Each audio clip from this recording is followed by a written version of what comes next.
In the absence of the chair, I, the vice chair, call the Planning and Zoning Commission March 4th, 2020 meeting to order. Roll call, please. Oh, hang on just a second. Go ahead. I would sing for everybody, but don't want anybody to. Thank you.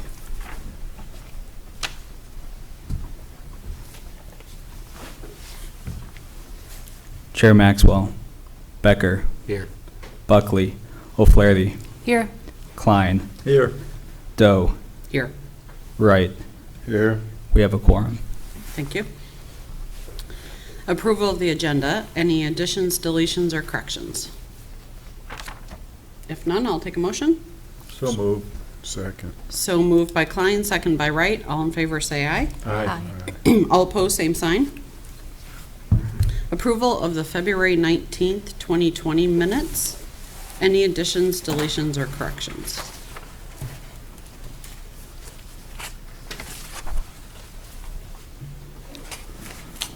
And if none, I'll take a motion. So moved. So moved by Wright, Second. second by O'Flaherty. O'Flaherty. Thank you. All in favor, say aye. Aye. All opposed, same sign. This is the public participation portion of the meeting for anyone that would like to speak on anything that is not part of our agenda, and we do have a speaker form. You know the drill, but I have to say it. If you can say your name and address, please, we would appreciate I it. have trouble. It's hard to remember even your name sometimes. Bessie Chronopoulos, 423 Gale Avenue. And I just wanted to come and say hello to the Plan Commission, and I see there's some new faces and some old faces. I was hoping to see Max here. I've known him ever since he was knee-high to a grasshopper, and it's really nice to see young people getting involved, whose life you may have had something to do with, and I just love it. And of course, Trixie, who I've known she didn't tell me she was going to do this. This is great. It looks like we have a very wonderful, a good board, very good. I'm glad to see it. And I also wanted to thank you, Christina, for all the years that you have chaired. I think you've done an outstanding job of chairing the commission. Thank you. Very diligent, and you've done your due diligence. And I'm going to be here to sound like a broken record, something that you've heard several times before. I'm hoping that the Plan Commission can meet on a more frequent basis, and those times when you don't have business to actually attend to, you could use that time very wisely by looking at things like the comprehensive plan, looking at some of the rules and regulations that might need updating and vetting, and also maybe some training sessions. There are training sessions that are available. I think your planner would be more than capable of getting you linked with those, because planning and zoning is a very important part of the city's function. And next to the city council, I don't know if you're aware of this, but you are the most important board and commission. You have a lot of what you say and a lot of what you pass or don't pass. It really impacts the city. So that I'm hoping to see that, and also I'm hoping to see some collaboration with some of the other entities like the Economic Development Commission. I think, Trixie, when you chaired that one, I mentioned the same thing there too. So that's what I'm hoping to see. So I'll remind you of it every once in a while. Thank you. Me, I keep right on it. Thank you. Thank you for very your much. work, for your work to the community. Thank you. And I'm really, really happy to have Max stepping in as the chair, so I'm really sure. excited to have him take that part over. Anyone else? Okay, so our first new business item tonight is a public hearing. It's a petition by J&S Tri-State Recovery and Towing, represented by Andy Bjornson. Bjornson. Got it. Thank you. For approval of a special use permit for a vehicle tow facility and storage yard to be located at 110 Industrial Drive. And I open it to the petitioners first. So if you have anything to present, you can go ahead and go to the podium. And if you can state your name and address for anyone who will be speaking.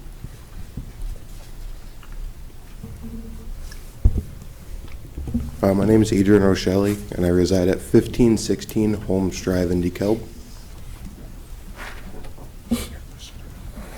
My name's Andrew Bjornson, and I reside at 114 Laurel Street, Batavia. We are looking to open a new towing facility at 110 Industrial Drive in DeKalb. Our plans are to take on relocation and towing for the city of DeKalb for the police department and DeKalb County as well. If you look on the projector, that's the site where we're located. All those yellow spots are what I'm looking to do for parking for the customers that come in with handicap accessible. This is the front of our building, which will have signage on it right off of Industrial. It's just another site plan a little bit closer for you. We will have a 10-foot privacy fence, pretty much identical in style to Tri-State Towing and Levitt's Towing's fence. Back in this picture here, if you could see what's in the red, that's what would be fenced off for our storage lot. That's about it. Okay. That's it? Yep. Awesome. So we'll open it up to the city, and then we have the public make comments and ask questions, and we may have you come up and answer at the time. So if you want to have a seat, we'll have you come up soon. Thank you. So I open to the city. Thank you, Vice Chair. You have a staff report in your packet. So the site, as the applicant mentioned, 110 Industrial Drive, it's zone heavy industrial. In that district, there's a use or terminology or use junkyard, salvage yards, vehicle wrecking yards, which is most closest to this. It's not a junkyard, but a towing operation and storage yard. Requires a special use permit in that district for this use. So they submitted the petition. They described their operation a little bit. It's going to be the storage area be surrounded by a 10-foot high site-proof fence shown in red on the site plan on the monitors and in your packet. The UDO does require that the fence be at least 10 feet high, so there's some specific standards for these types of uses in the UDO, which they're meeting. Also, the building was a former sign shop, and they moved out recently, so there needs to be some, always look on special uses improvements to the property to bring it up in compliance with the UDO. So as mentioned, they'll be providing, there's a parking lot in front, it's not striped, so they're going to stripe that prior to final occupancy. They are a total of 4 spaces are required per the UDO based on the number of employees, so they're providing 5, 4 in front with a handicap. And what you're seeing there is where the spaces are going to be. This is more of a legend that shows the dimensions. These aren't scaled right, but they do fit within those areas shown, and they'll have a parallel space. They do have enough room to add one there. So they'll have 5 total meeting the requirements. So, and the handicap will be properly signed per our UDO and the Illinois Accessibility Code. They'll have a total of 4 tow trucks initially to start, and they're going through the licensing process per Chapter 35 of the Municipal Code through the Police Department. The special use is based on the findings of fact for special use. It's not, doesn't hinge on that, the licensing that they're going through. So we do have history with a couple other towing operations. In 2009, Levitt's Towing at 1837 East Lincoln had an expansion of the facility. They got a special use permit. Most recently, in 2015, the city approved a special use permit for vehicle tow and storage yard at 1888 State Street, Tri-State Towing. So looking in those ordinances, there were several conditions attached to both of those special uses, and I included 5 here that some of the conditions in those were related specifically to those sites and don't apply here. But I took these are actual conditions from those other 2 locations. So. And we're recommending these be conditions also here. No stacking of vehicles, no stacking of vehicle parts higher than 8 feet, no storage of vehicles used in the operation of the business parked outside the fenced area, which is the area shown in red here. No crushing of vehicles at the facility, and any abandoned salvage vehicles except those under control of a court of law or court order. They can't be kept on the property more than 90 days. So these conditions are in these other 2 facilities, and we're recommending they be in this one too. So the findings of fact are, for special use, are provided. They're complying with the UDO and the heavy industrial district. For the parking, that'd be a requirement. They have to stripe the parking. They're providing a 10-foot-high site-proof fence. There are other car-related vehicle repair, at least 2 others on Industrial Drive, so it's compatible with surrounding uses. There's other uses on Industrial. They have outdoor storage of equipment and vehicles, so they're compatible with the other uses on Industrial. The nearest residential is about 270 feet away on the north side of East Lincoln Highway. Adequate utilities or services already provided to the site. So they're meeting all the conditions of the special use. We did receive one citizen response form from the current property owner, Stephanie Hanks, and that was provided in your packet. So staff recommends approval. I have a sample motion prepared that does recommends approval per the site plan that's shown on the monitors here, dated 2/25/20, labeled Exhibit A, and then per the conditions listed in Exhibit B. Those include, again, striping the parking area in compliance with the site plan shown and the UDO prior to final occupancy. And then these other conditions that we did have in these other special uses. All the activity related to the special use must be within the building or within the 10-foot enclosure of the fence. No stacking of vehicles, parts higher than 8 feet. No storage of vehicles parked outside the fenced area. No crushing of vehicles, and then the restriction about the time that vehicles can be on the site. Okay, thank you.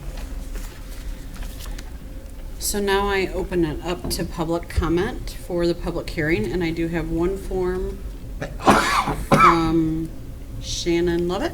Is that right? So if you can give your name and address, please, I'd appreciate it. Shannon Lovett, 3000 North First Street, DeKalb. I guess my questions would be addressed to Dan. Sure. My first question would be, I see the proposed outline for the property, or the fence is on the property line. Is that within UDO or within? That's just a general location. They have to locate the fence on their property. So when they apply, I think they apply for a fence permit already, but that will have to be accompanied by appropriate survey or site plan that shows that the fence has to be on the property, can't be off the property. Right. Is there any required setbacks for the front or side or rear? In the case of this type of use, it requires a 10-foot-high fence, which does exceed our normal fence regulations. So, but it is required in the UDO that this type of operation have a 10-foot-high fence and can be in the front yard.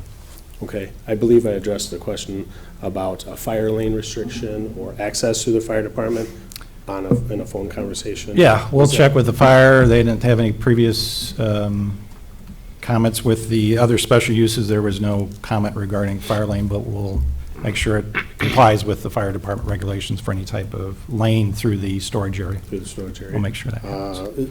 Max capacity on vehicles, is there any? There's no max. Other than the Just beyond the stacking and staying within the fenced area. Okay. So that will limit generally the number off indirectly. I guess what would be the repercussions of violating any of this through code? As with any other special use, if they're in violation, they would be cited per the ordinance approving the site or per our UDO and given a certain number of days to rectify it. If not, there's a court procedure we go through, so. Okay. One more. In 1990, when we did our fence, we were required to have a setback of 10 feet from the existing property lines. Is code of the UDO, has it been rewritten since 1990? I'm not sure for that particular type of use, but it does require, for this type of use, does require the height of the fence be 10 feet. There's no further restriction regarding the setbacks for it, so. Okay. I guess I'm not sure the case of back in 1990, what exactly we had, to be honest, for fence regulations. Okay. I guess that's all my questions. Yeah. Okay, thank you. Is there any other public comment? or questions? I would note too, I Sorry. believe the fence, oh, there's another photo, just show a little bit. The one on State Street, Tri-State, does have a fence in the front yard. I think that's 10 foot high too. I'm not sure the exact setback, but it is pretty close to the road. So that was just approved back in 2015, so. But we'll make sure the fence, once the fence permit's issued, that it's per the ordinance, so. Does look pretty close to the yard, or the front, okay. Okay, so since there's no other comments at the moment, I open any questions to the commissioners, and I'll start with Mr. Wright.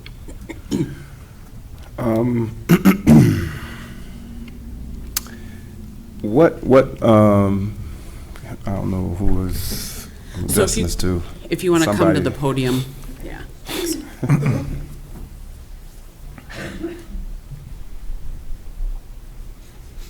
What was the idea behind developing this tow yard in DeKalb? Did you see a increased need for a tow lot, or just an opportunity for business? Well, it's an opportunity for good business. I was formerly at another towing company, so I know the amount of work that the city has to offer. And I'd like to be able to offer my company and our services to the city of DeKalb. Okay. Did you get any indication from the police department that there was a need for more towing? No, I'm not specifying on the police department side, but for relocation and regular civilians of the city. Oh, I thought I heard you say something about that earlier about police. How large is the lot? What's the size of that lot, you know? It's 100 feet wide by 175 deep, I think. All right.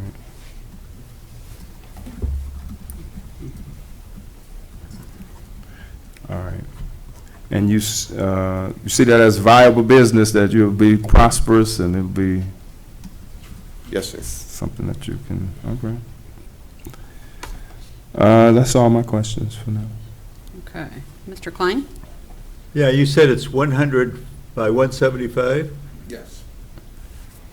So does that include the building and the part outlined in red? Just a lot.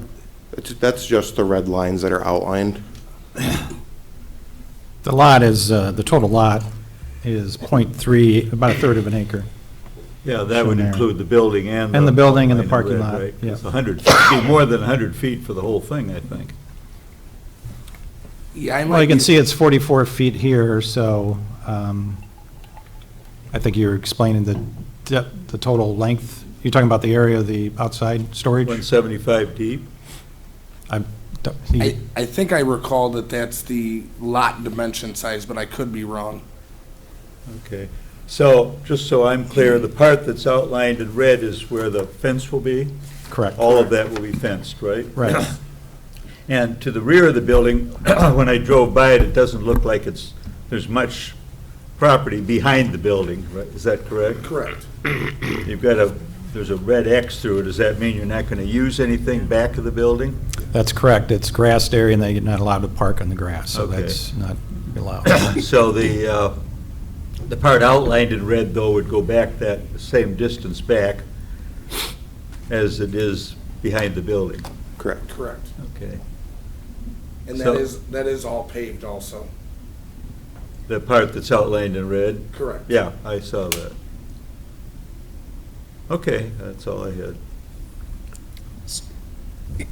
Mr. Becker? Just one question, actually.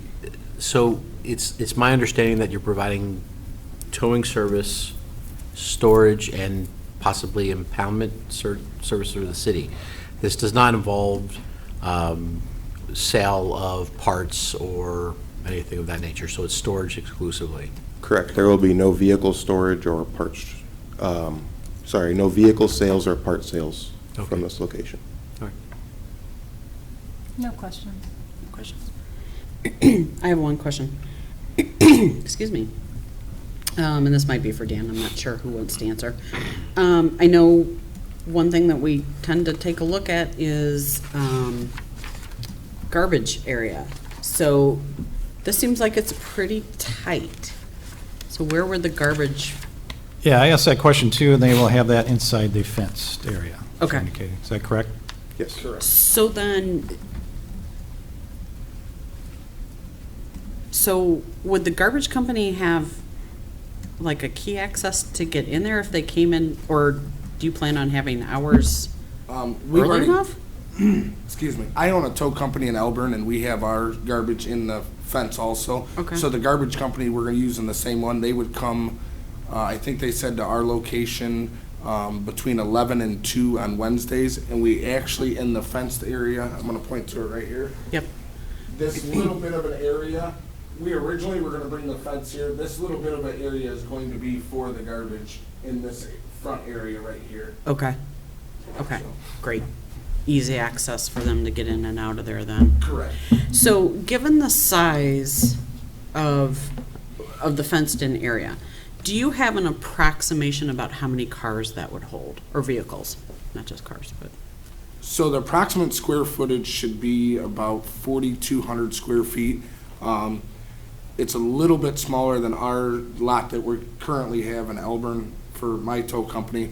I can fit about 52 cars in my lot, and mine's 5,200 square feet. okay. So, I think in the exhibit, it said something about, yeah, you won't store them for more than 90 days. So let's say my car gets totaled. I get a notice that it's there at your facility, and I can't get there in that 90 days to pick it up for whatever reason. What happens to the vehicles then?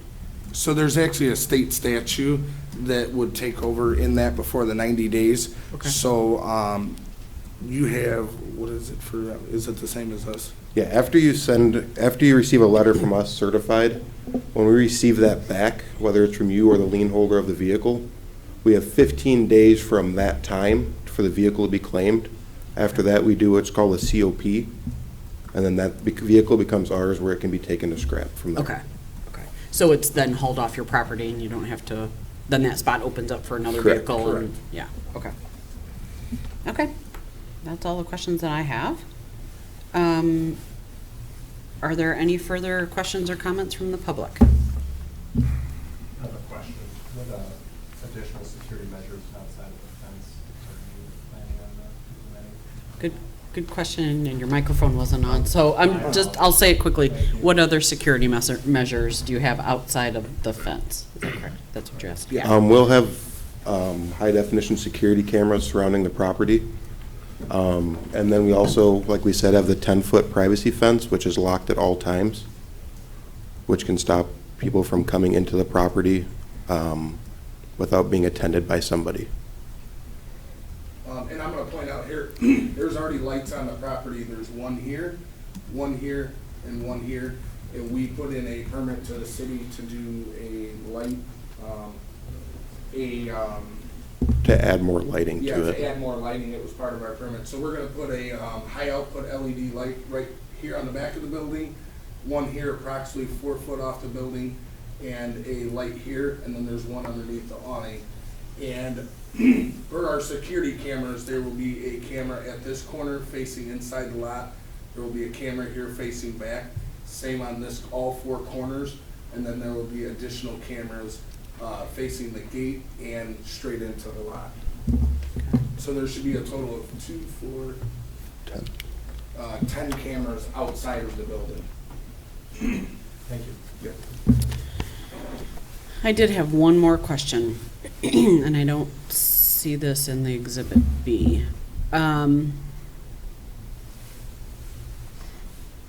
Nope, there it is. Sorry. I was going to ask about the material that was going to, that your fence was going to be used to have it enclosed, so there was the site-proof fence. Is there material restrictions that we need to think about? It's a site-proof. I think they're going to propose some netting similar to No, it's going to be State- PVC. slats? Yes. Yeah, okay. So if it's going to be slats, then is that gonna be tight enough that you won't be able to see through the slats? Correct. This is the same exact kind of slats that would be used. Okay. And that's similar to your other, or that's your other facility, right? Or where you're at currently? That is not our facility. That's That- Tri-State Towing and Oh, right. State I see now. Deeds. Okay. And we got a recommendation from the, I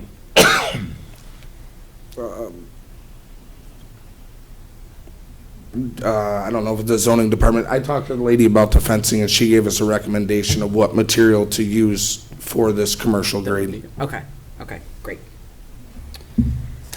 Okay, any further I need to close the public hearing, sorry. Any further questions from commissioners? I have one.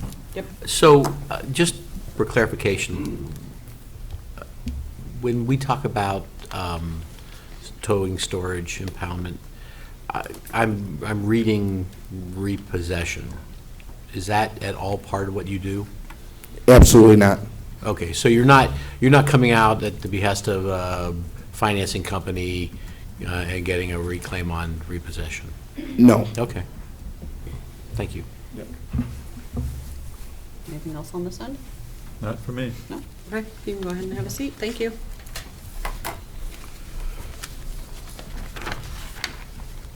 Okay, any further discussion from the commissioners? If not, I'd be happy to take a motion. I'll make it. Okay. Based on the submitted petition and testimony presented, I move that the Planning and Zoning Commission forward its findings of fact and recommend to the City Council approval of a special use permit for a vehicle tow facility and storage yard located at 110 Industrial Drive per the site plan received on 2/25/20 and labeled in Exhibit A and per the conditions listed in Exhibit B. Motion's been made by Becker, second by Klein. Roll call. Chair Maxwell, Becker, Yes. Buckley, O'Flaherty, Yes. Klein, Yes. Doe, Yes, Wright. Yes. Motion passes. thank you. Okay, our second item is a public hearing. It's a petition by 2411 Sycamore LLC, represented by Jeff Gould of ADA Architects, for approval of a special use permit for a drive-through restaurant with an outdoor seating area and approval of a final plan for proposed Raising Cane's Chicken Fingers Restaurant to be located at 2411 Sycamore Road. And I open to the petitioners for any presentation.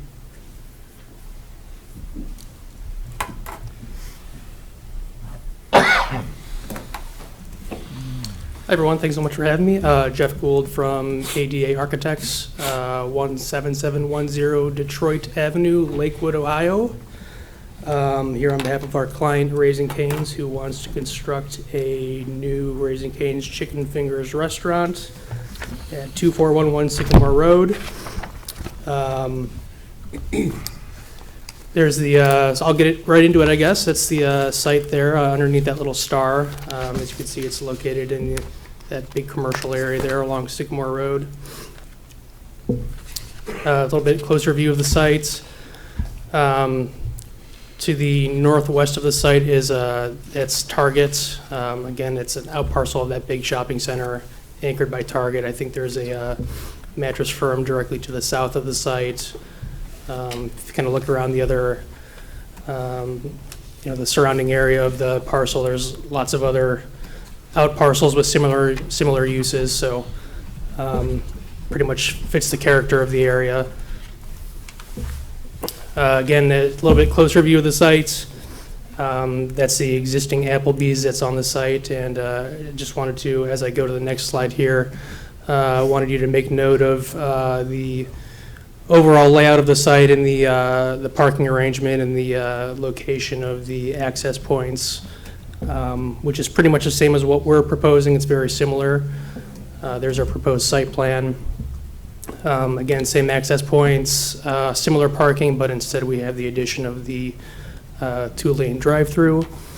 The site itself, 1.13 acres. The restaurant itself is 3,357 square feet.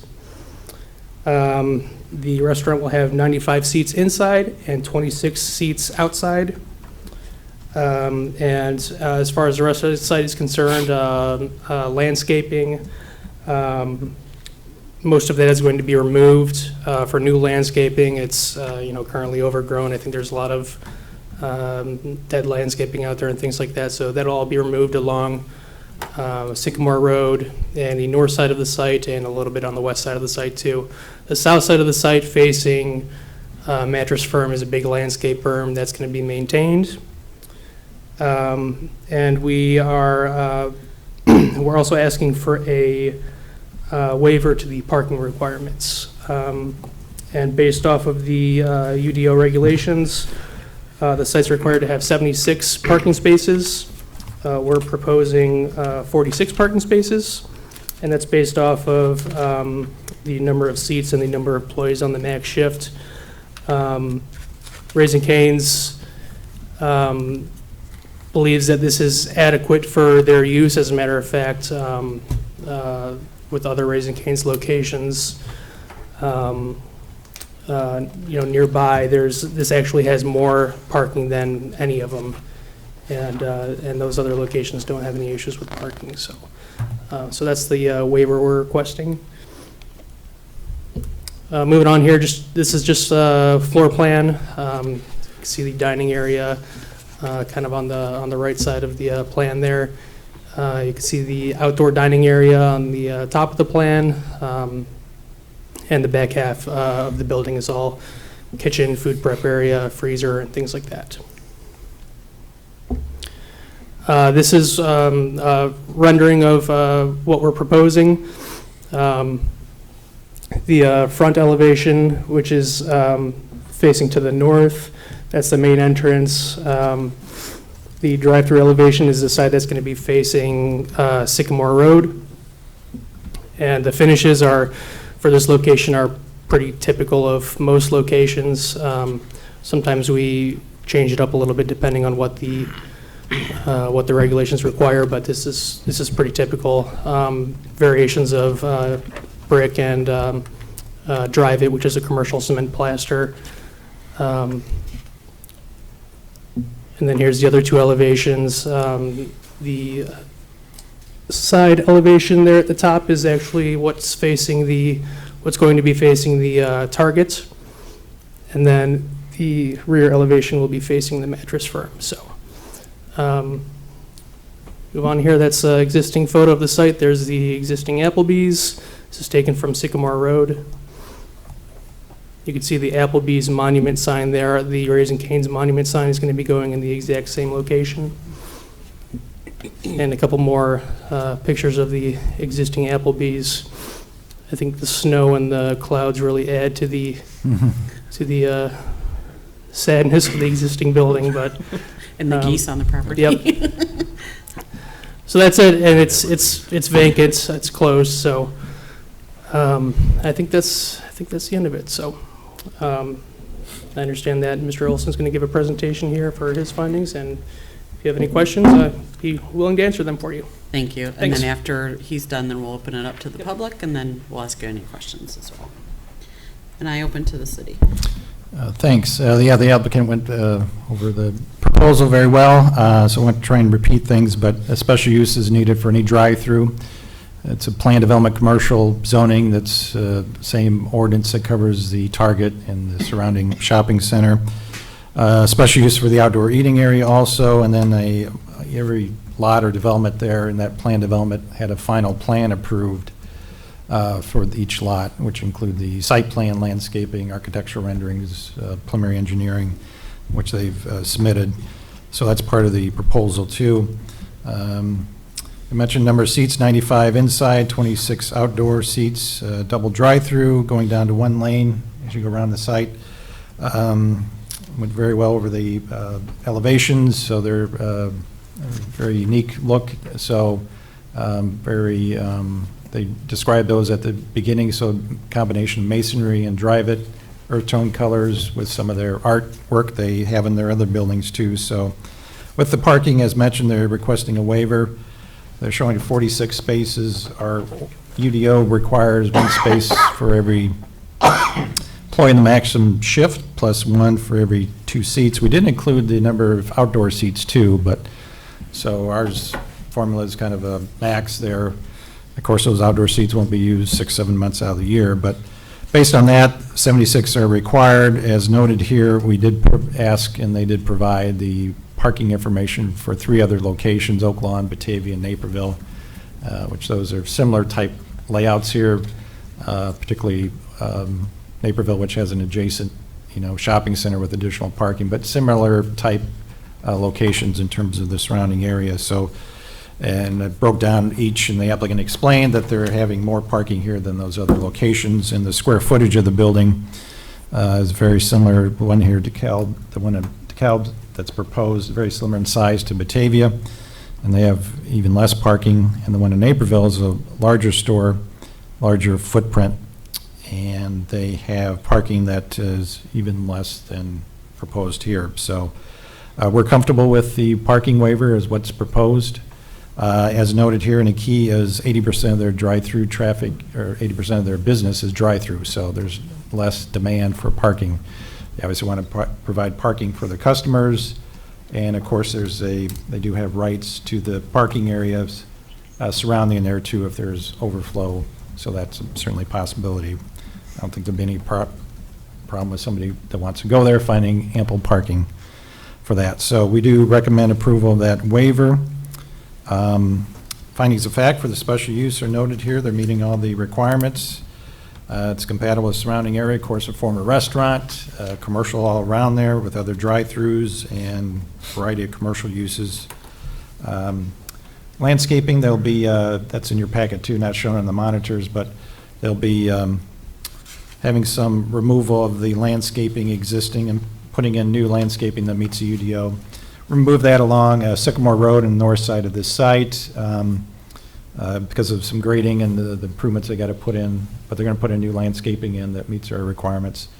They'll maintain, I think one of these pictures shows, a little bit the south end, there's a nice berm there with evergreen trees, part of the property. They'll maintain that. They're not touching that area.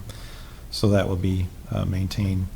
And again, as noted, they'll have a sign, monument sign, same location, roughly the same size, I believe, as the former Applebee's. So we're recommending approval. They're meeting the findings of fact. We didn't receive any public comment via email or citizen response forms as of tonight.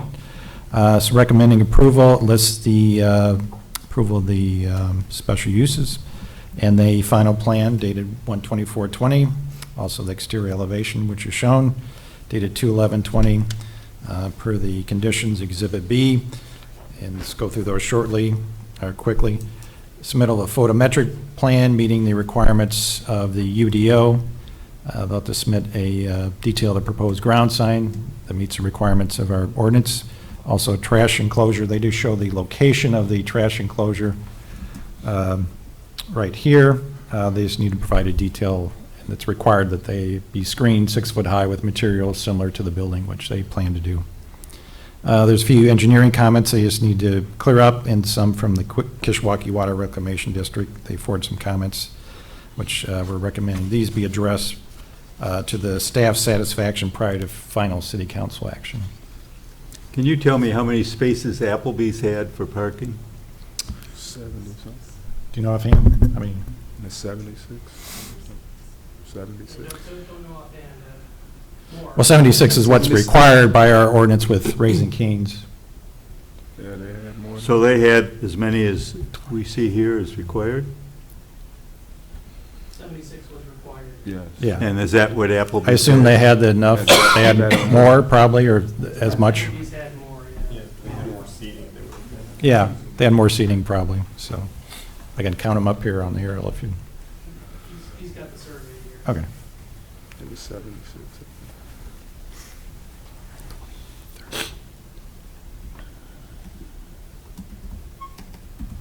Right, close to 50. We'll get that number. Okay. But the big key is the drive-through use here is 80% of the business, so. Yeah. And I think the data from their other locations is really helpful in terms of what actual operating restaurants and what their parking demand is, and it works, so. All right, so I open it up to the public if there's anyone who has any questions or comments on this item.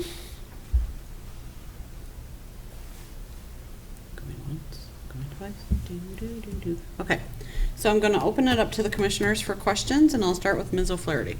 Yeah, the ownership of the property, I think Dan kind of touched on it for a moment, the overflow parking part of it. So this site is being redeveloped, and you're leasing the land space from the owner of the bigger The center? center, so it's the people's parking Oh, near it? No, there's a different owner for the subject site than the shopping center. Okay, but there was overflow rights? They do have, I understand, rights to park over in this area. Okay. If needed. There's cross-access agreements between the two. Okay, Yeah. okay. Just like, I mean, with the Target, people can park, anywhere here and use these variety of stores Yeah. along there, so. Okay. That was really my question, so. Pending approval, what's the timeline for the demolition, construction, and opening? Or have you set a goal?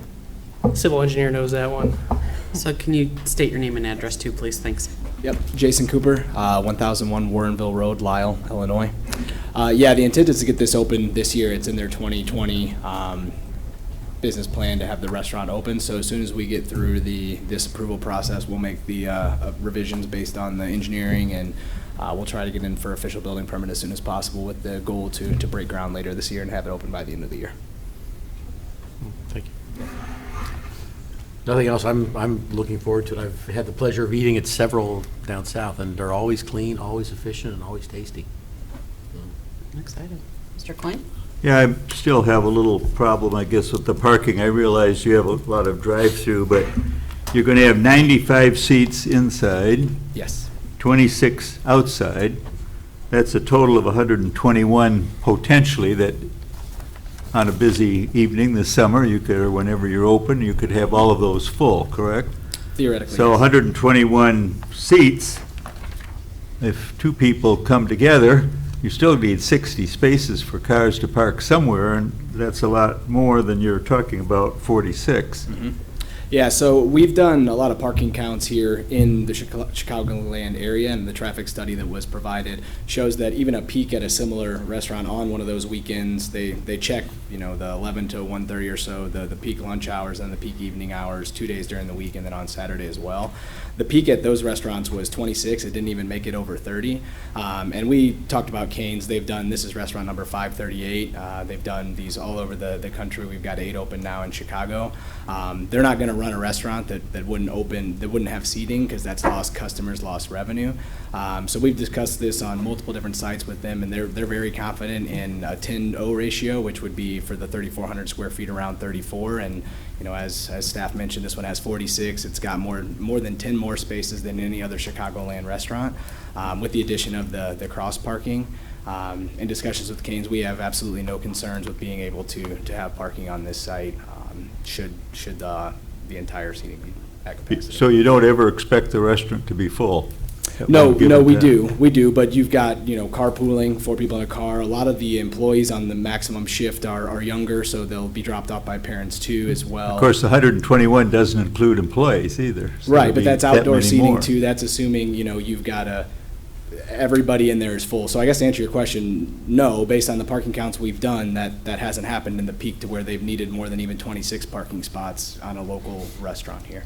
How many employees would there be probably at a given time when you're busy? So it says a maximum of 15. I think that's just a general conservative number. I would say it would probably be in the eight or so on a regular shift.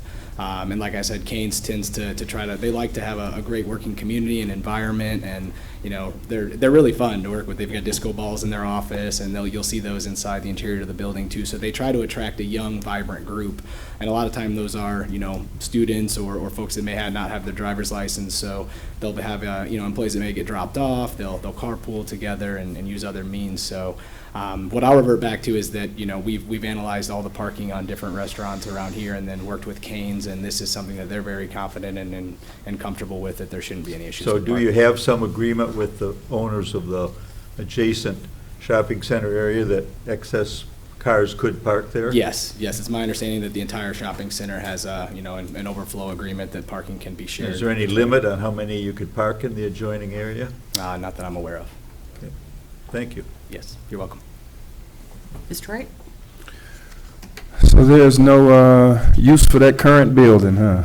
Just gotta wipe it out. So in Raising Cane's, they're, as the Planning Commission member mentioned, that they're very big on their brand, their cleanliness. They talked about, we were at a summit meeting, that in order for them to renovate, it would basically be stripping it down anyway. So from, their perspective, they would much rather start with a clean slate. They can maintain the building, make sure it's always clean, landscaping is always maintained. It's a big component to their business and their model, and I'm glad to see you've had that experience elsewhere. It's all I've ever seen from them too, so they would rather have their own building brand new and ready to go. When you do the drive-through, now drive-through is a big business. Is it 2-lane drive-through and all that? Yeah, you can see up there, it's got the double down to the single drive there too. So we've got the UDO requires the 5-stack up to the menu boards, but we don't show all the cars on here, but there's availability for 20+ cars to be in that drive-through without backing into the parking area. So Cane's makes sure to have that amount of space there since it is the driver to their business. All right. And I haven't been to a Cane's, so I was hoping that you may have brought samples. We've had that request before, but it's cooked to order, and that's one of their brand images too, so I wouldn't want to do a disservice to the perfect box and have you have a cold chicken tender, so we'll leave it to... And then we'll go, we're never going there. Yep, exactly. I want your experience to be the way they want it to. All right. I guess I'll accept that, man. That's it for me. Okay, I do have a couple of questions, and my computer just locked up on me, so bear with me a second. So Dan, can you change to the slide of the facing of the building, the signage and stuff on the building, please? Oh, the elevation. Yeah, that one. Yeah, it'll be between the two slides. So my question is, so the top elevation is the north side of the building. Correct.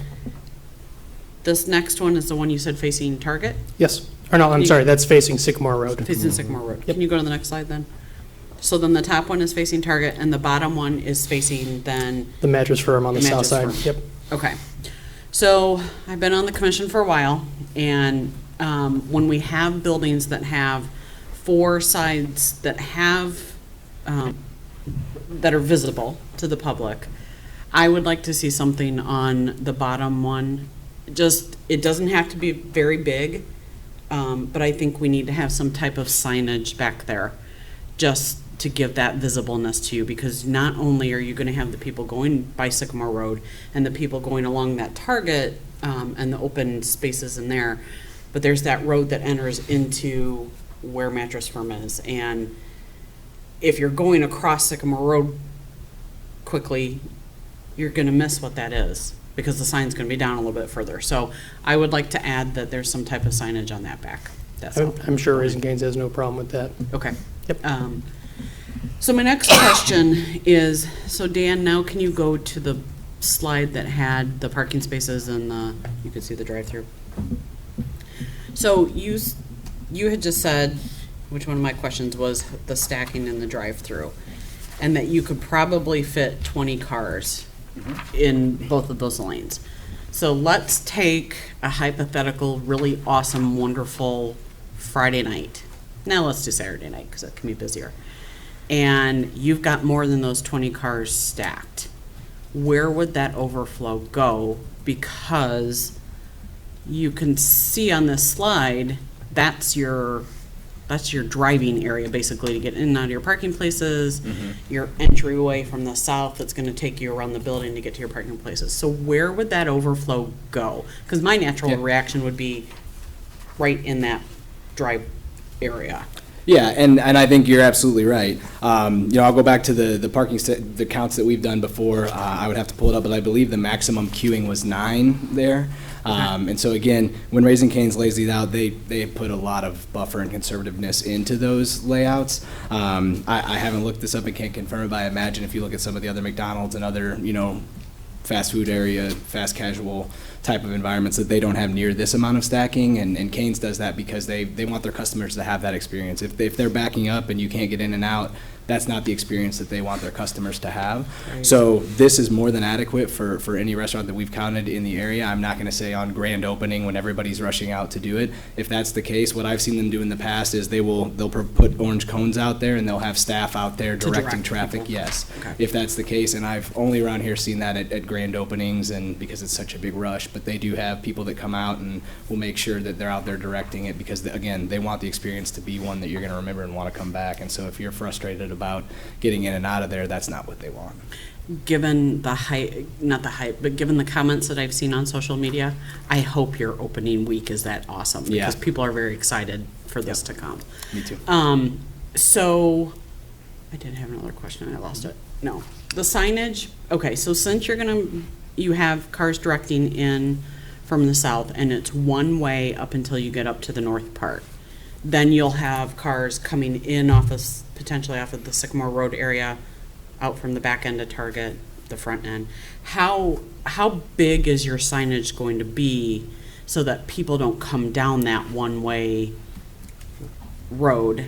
And if they do come down that one way, is there room for two cars to potentially get through there? Yeah, so we'll have the double do not enter signs on both sides of that, which will be pretty evident that you can't come in there. Okay. And then, I mean, to answer your question, yes, I believe that's 18 feet and 10 feet, so there's 28 feet there with the drive-through and the parking that, should somebody come the wrong way, I think somebody should be able to pull into the parking and maneuver and let them around there, and the more people get used to it, the less they'll, make that mistake. But yeah, we'll have two do not enter signs. Sorry. Near the north part? Yeah. Yeah. There is a directional sheet in the packet that shows all the directional signage. It is Oh, part of that. I apparently. One didn't note look too, that with close. they're going to, with that, if you look on that plan, they're going to, this exit here would be right out only. Right now with Applebee's, there was no restriction. You could go across, which is very close to the intersection. So early meetings, we indicated for this access out to a right turn only. And that's This gonna right out remain only right for in, safety right out? purposes, yeah. Okay.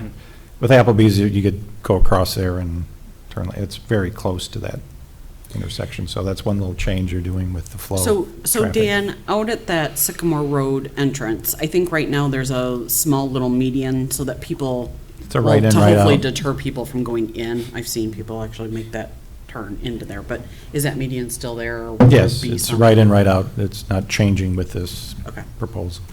Okay. So my next question is more a curious question because I've seen it. I've seen the question on social media, so I'm going to ask because we are live and the public can see this. So why this site versus the site where White Castle is or was?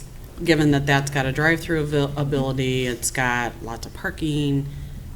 Why this site over that site? So I can't speak to that in exact terms, but I will say that I do know Cane's real estate team and how they pick sites, and they've got very elaborate models that they run on, what's going to be the best for them, what's going to be the best experience for their customers, best visibility and all that.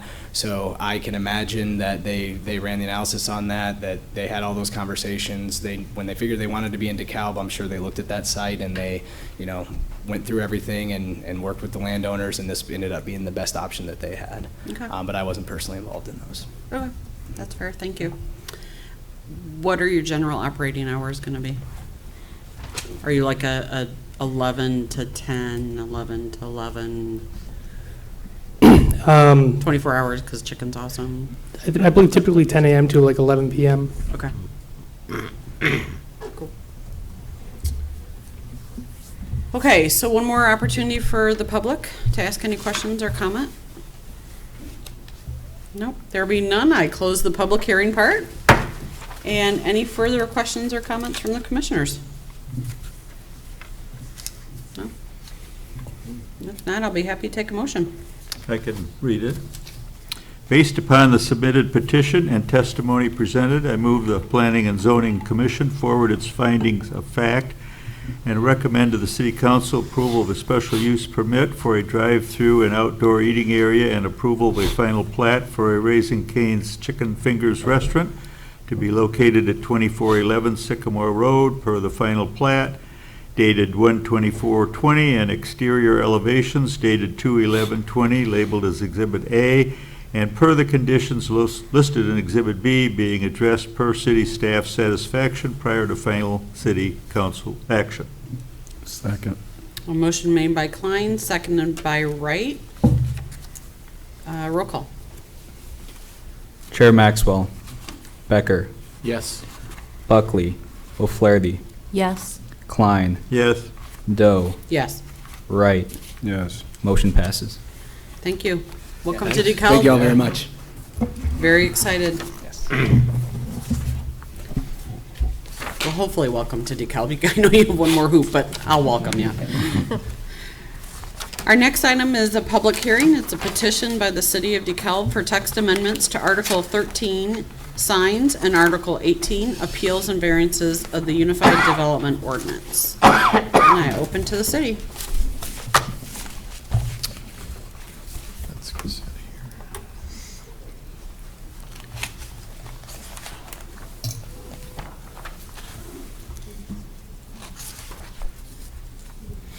Okay. So, amendments to the sign regs. So we've, staff's been working on this for a while. Actually, we've had a discussion or two in the past, a little bit with the commission regarding sign changes, much needed. So that initially occurred back in December 2018. We had some general discussion regarding text amendments to the UDO, which included signs. And then the council about a year ago, then most recently, so over the winter, staff's been working on the specific changes, and the council had a discussion with the proposed changes, for the most part, what you see in your packets on February 10th. Discussed those, we're in agreement with those, and directed staff to set a public hearing before the Planning and Zoning Commission, which was set for tonight. And that notice was published in the Daily Chronicle on February 15th. The revisions are initiated, for the most part, on a Supreme Court case a few years ago in 2015 that held that content-based sign regulations were unconstitutional. There was a case out in Arizona, so the main attempt here is to try and make our sign content neutral based, particularly with the temporary signs and all the signs as much as we can. So pretty much said that you can't base the sign regulations on what the sign says. It's got to be based on where the sign is at, what zoning districts it's in, if it's on-site or off-site, and things like that, not what it says, and then base how big it can be or how long it can be up based on what the sign says. So in general terms, the easiest terms, that's kind of what we're trying to shoot for. We still can, with the sign regs, base them on the zoning standards, what zoning district it's in. We still restrict the height and size, the location, how many along a roadway, separation between signs, restrict signs that are lit or unlit, signs that are off-site or advertising something off-site or something on the property, between private and public property, between residential and commercial zoning, distinguish sign regulations based on what zoning district it is in. So we still have a lot of flexibility of things to do in terms of sign regs, what we can base them on. So that was the main initiation or reason for the amendments. Also, just the administration of the sign regs in the last few years, we see holes in them or sometimes things don't make sense, so I'm trying to clear that up. Try to make a little more simpler language.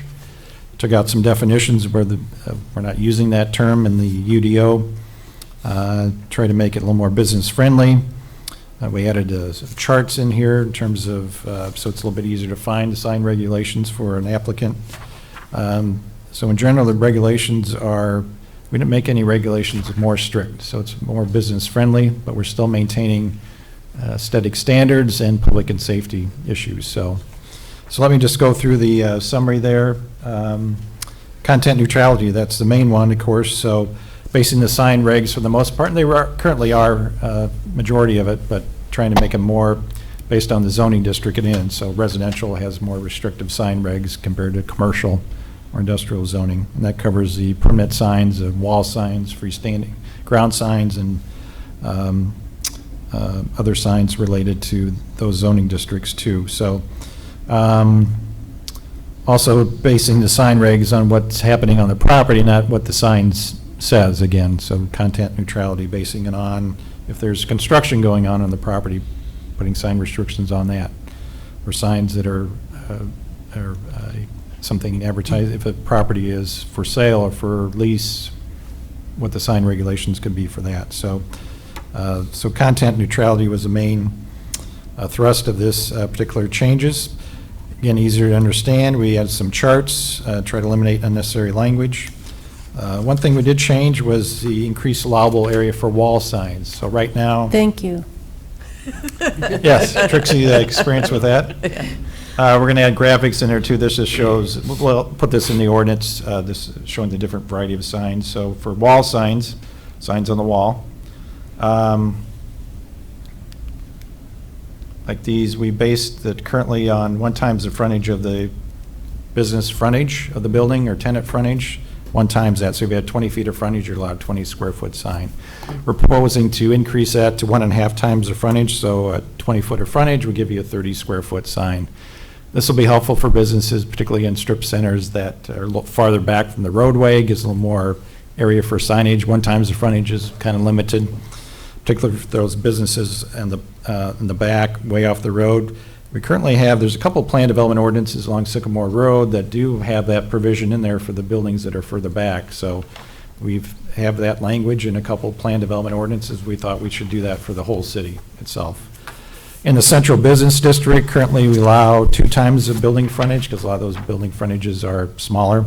We're just keeping that, not changing that. That seems to be working well. Also for some wall signs, signs on the building, projecting signs, which you can see here, this little signs that come out from the building are only allowed right now in the CBD, Central Business District. We've had a few come up in the past where they wanted to put them in the light commercial, general commercial district and strip centers for people walking along sidewalk with multiple tenants to be able to see the projecting sign of what store they're going into. So we're opening that up, allow those to be in those particular districts. Also with gas station and drive-through canopies, signage on those, allowing a slight increase in the size in those and the number you can have on the canopy. That kind of resulted when we had the Casey's go through the review process. They got a waiver on that and found that our restrictions were a little strong on that, and it was very hard for them to get a sign up there at our strict size requirement that we had. So allowing that to ease up a little bit on those. Another thing looking at is, which a few of you have seen over the past couple of years, digital display signs, or as the UDO calls them, electronic changeable copy signs.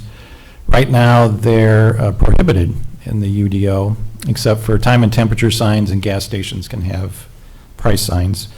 You can get a waiver, and we've approved since 2016, a waiver through a special use permit for these, and we approved those for 2 schools, Clinton Rosette most recently, Little John Elementary School, also Hillcrest Covenant Church a few years ago, and Toyota of DeKalb in 2016, where we approved a special use for electronic reader board signs. There's 2 images there showing the ones that were approved.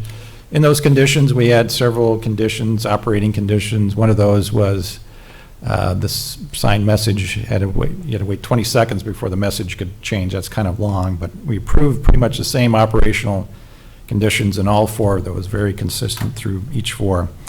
So with granting those, and they were all unanimous, I believe, we thought, well, let's take them off the prohibited use list. Let's add them as, you can get a sign permit for them with certain restrictions. So those restrictions will include, we're going to reduce the time down from 20 seconds to 5 seconds. That's the time you have to have before you can change messages. Looking at other communities, and that's what we did a lot. We looked at other communities, particular ones that did content neutrality changes. But we looked at other cities, what they do regarding these, and kind of the standard is between 3 and 10 seconds is kind of common. 20 seconds is long. You're only going to see one message as you drive by. So with something at 5, you'll see a couple messages probably. So that's, and again, it's not short like 1 second where it's going to be flipping through a lot. And the other operational conditions we added in these special use permits, we pretty much took that language and put it right in the UDO in terms of no flashing signs and no cartoons or strange kind of electronics going on, maximum on the lighting, and Most recently, we did this with Clinton Rosette School, if you recall that one. So the only change there, you can get a permit instead of going through a special use permit, which is 45, 60 days. You can get a sign permit with these restrictions. Also in those, we would require that, that the electronic digital display portion can be no more than 50% of the total sign area. So we don't want the whole sign being digital display. And the ones we've approved, looking back at those, I think all of them can meet that 50%. None of them took up the whole sign with the digital display part. You can see they're part of the sign area. They're not taking up the entire part of it. So no more than 50% or 40 square feet, whichever is less. So some of these signs, our maximum sign for ground signs is 50 square feet, but if you get multi-tenant buildings, your sign size can be increased. You've seen that in Sycamore Road, so there's a cap of 40 square feet. So we don't want these huge, but it's very changing technology. They're very common. We're getting a lot of requests are picking up in terms of people wanting to do these. They're more affordable, and they're easy to change their messages instead of going out there and changing the message manually, and they even can look better, so with limitations. So that's a big change to temporary signs. Right now, commercial and non-commercial temporary signs, you have to get a permit for on-site or off-site. And commercial, we don't allow off-site, but what you allow them to do, these are just some images of some permits we've approved in the past, different not-for-profit events. We have 3 categories right now. They're content-based, so it's government agency, commercial, industrial, religious, community service, so we need to change that. That's content-based. So we're going to, and you're allowed to have 6 permits per year, 14 days each, total 84 days. So we want to, at 40 square feet, we want to simplify this. What we're proposing is for the non-commercial signs, not requiring a permit, but still having a max size, 16 square feet in residential and 40 square feet in commercial industrial, allowed up to 90 days, so, and then removed 7 days after the event's over. So not requiring a permit, but they still have standards, so if we have one that's up for a long time, we can contact them and have it removed. That hasn't been a problem in the past.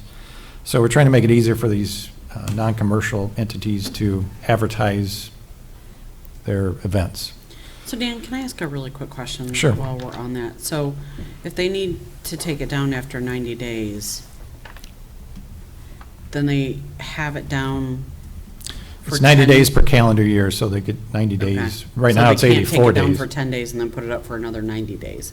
Right, and it's Okay. the same calendar year. Right now, it's 84 days, so we're giving more time Okay. to do it, so, and not requiring the permit, which is, I think, $10. But it required them to come back every 2 weeks if they wanted it up for a while.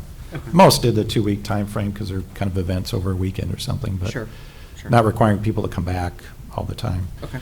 And for the commercial temporary signs, still requiring a permit, and then they have to be on-site, but removing the 6 permits per year. They get 90 days calendar, so if they know the days ahead of time of, they can do, or I'm going to do it these 30 days here on the calendar, I'm going to do it, they get 1 permit, and they can do it then, instead of coming back every 2 weeks. So a little bit easier on them, but still not allowing them up, forever, 90 days. And requiring a permit still. So that will ease up things, I think, on the temporary signs. And this covers, everywhere for non-for-profits like you see here, political signs, that's all covered. And there's some state regs on political signs too, in terms of how long they can be up, and for residential where we can't have any restrictions. But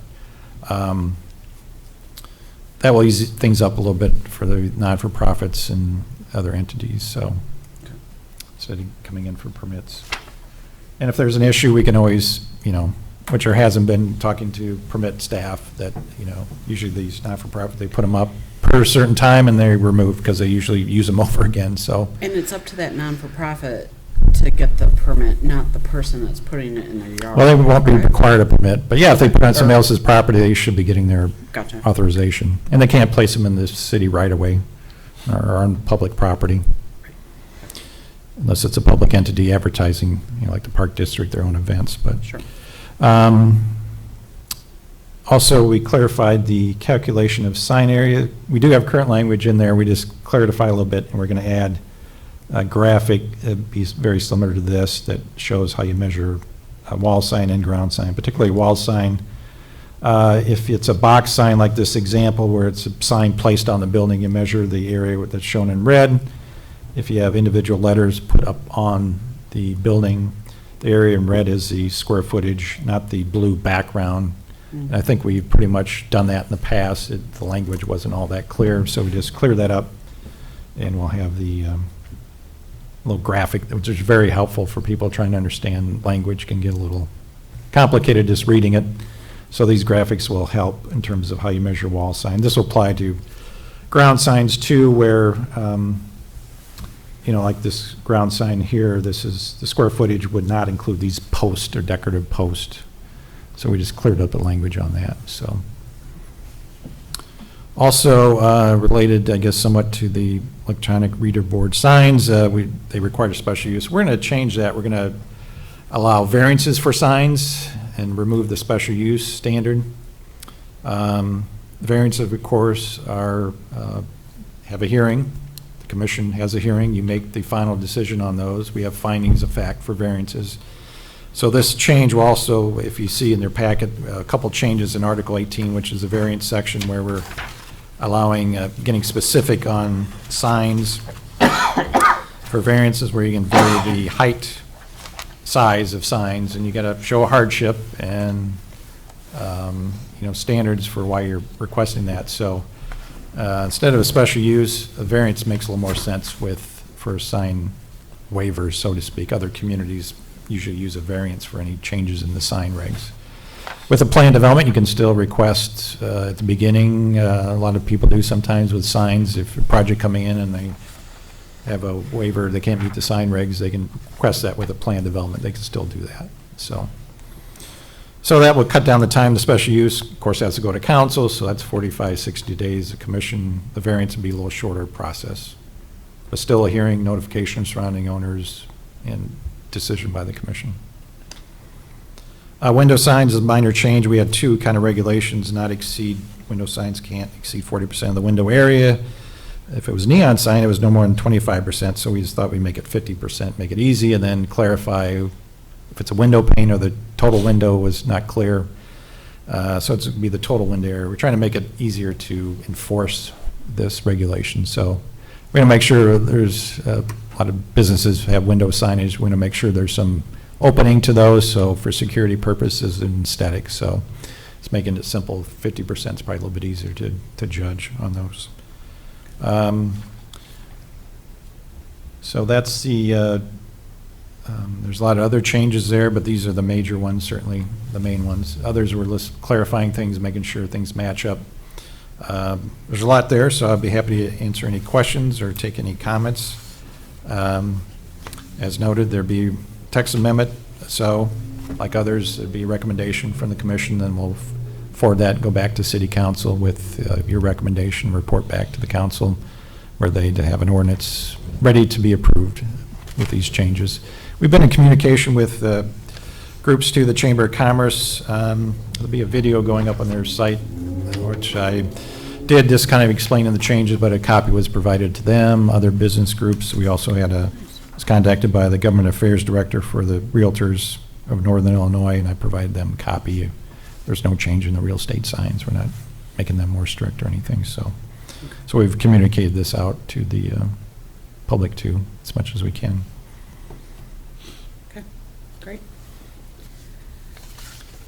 And Matt Rose, our city attorney, is here with any questions have regarding content neutrality or other legal part of signs. They can seem small, but tend to have a lot of interest and end up in court a lot, for even to the Supreme Court.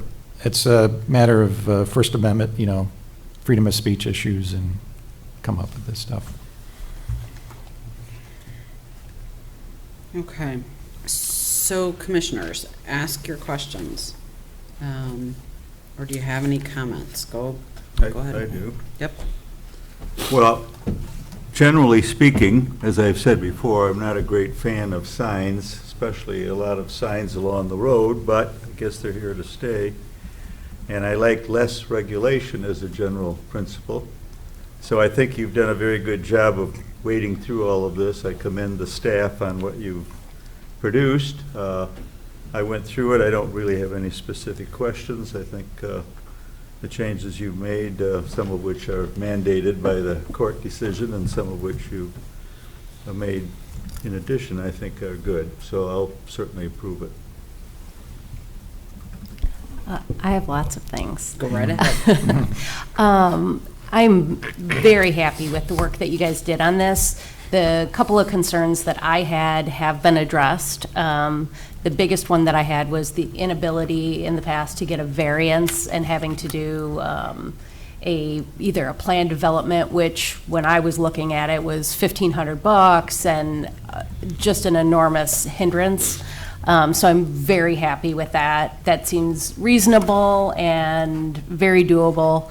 I like how you guys clarified the calculation of wall sign area that can be brought in. That's honestly why I haven't put more signage on the outside of my store, was because of the stumbling block with that. This seems to have cleared any of those issues up that I had.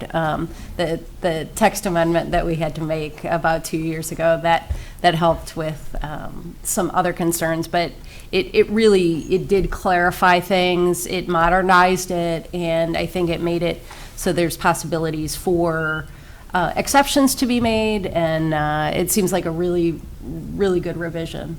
So, Yeah. very Tricks doable. you're referring to, we had a change, this very specific text amendment a couple of years ago. I guess it was this downtown district, you couldn't have any product in part of your sign. Which I'm not sure where that came from, but we changed that, and then we actually, with these changes too, made it clearer. that Yeah, so I could have a That's part of the wrench. sign area, you can have that. I can It's have a common. wrench on my sign bracket, yeah. Yeah. That's good, though. Yeah. No, good job. Thank you. Yeah, I would, I kind of echo Ron's feeling about signs and that sometimes they can be overwhelming. But at the same time, as I was reading through it, the things that kept popping in my head that I appreciate in your efforts was consistency, clarity, and ease of access. I think those from a governmental body are the most important things that you can do for your business community. So I think the changes that are being made are certainly for the positive.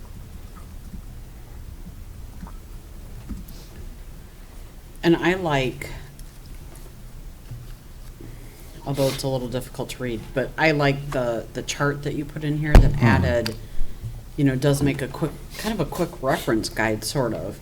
And I think that was really good and will be really good for businesses to be able to pinpoint quickly, as Mr. Becker was saying, to find what might apply to them a little bit faster too. Yeah. I applaud all of the fine-tooth combing that has happened through this. There's a lot here and a lot that was changed and revised and taken out and added, and I know it was a big undertaking because we've talked about that a few times in the past year and a half. Yeah. So I applaud all the work that was done on this because there's a lot. Thank you. You have anything? Nothing. Good job.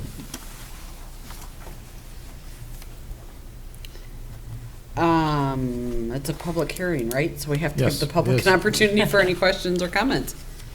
Public, do you have any questions or comments? We have one public here, so I'm just asking. We have two public here. No questions, comments? Yeah, Yeah. they've done a lot of work. A lot of work that was badly needed. Yeah. And it seemed like every conversation that we were getting into about once a month was, we gotta look at these signs, we gotta look at these signs. We need to talk about the signs, and man alive, did you guys really look at these, so, yeah. Okay, so since there isn't any public comment, I'm gonna close the public hearing. Any further questions or comments? And if not, I'd be happy to take a motion. A Yep. move. Yep. Yeah, there's the sample motion. Okay. Based on the submitted petition and testimony presented, I move that the Planning and Zoning Commission recommend to the City Council approval of the amendments to Article 13, Signs, and Article 18, Appeals and Variances of the Unified Development Ordinance per Exhibit A. So a motion's been made by O'Flaherty, Second. second by Becker. Roll call? Chair Maxwell. Becker. An enthusiastic yes. Buckley. O'Flaherty. Yes. Klein. Yes. Doe. Yes. Wright. Yes. Motion passes. Thank you. Yay. Yeah. And thanks for your comments and your hard work on that. Yeah. Thank you for all the Guidance, work. yes. Report. You have to describe where it is. It's like, it'll be nice. The next meeting, scheduled for March 18th, no hearings scheduled yet. There's no hearings. Deadline's passed, so more than likely I'll be canceled, but you'll be notified that week before. For meeting locations, our move is probably going to be more later in March. The key is for April, our meetings are still going to be here. So once we do move to City Hall, the library room is not quite ready yet, so I'll certainly be in communication, but looks like our April hearings, well, when we do have those, they'll still be here in the council chambers, so. Once we move, will you still be looking at Mondays? Yes, once we go to library, we'll be going to first and third Mondays. So while they're still here, we'll still be Wednesdays, same time. Last city council meeting, February 24th, this had one item from the previous commission meeting, the Verizon co-location for their antenna on the AT&T tower on South 7th Street was approved, first and second reading. So I anticipate them doing the work fairly shortly. And that was it. Unfortunately, I wasn't able to be here that evening, Oh, but yes. I know you had the long sat at history with home them. and watched, and I chuckled a few times, but kudos to them finally getting it. Yeah, So, that was a long time. It was a and long you read through all process. those We've been meetings. working on that since 2014, off and on, I think. Yeah. So, yeah, it was, yeah, man, there were some long conversations and some long nights. So, glad that they finally got that figured out and taken care of. So, I'll take a motion to adjourn. So move. So moved by Wright, Second. second by Klein. All in favor, say aye. Aye. All opposed, same sign. Thank you. Just one second.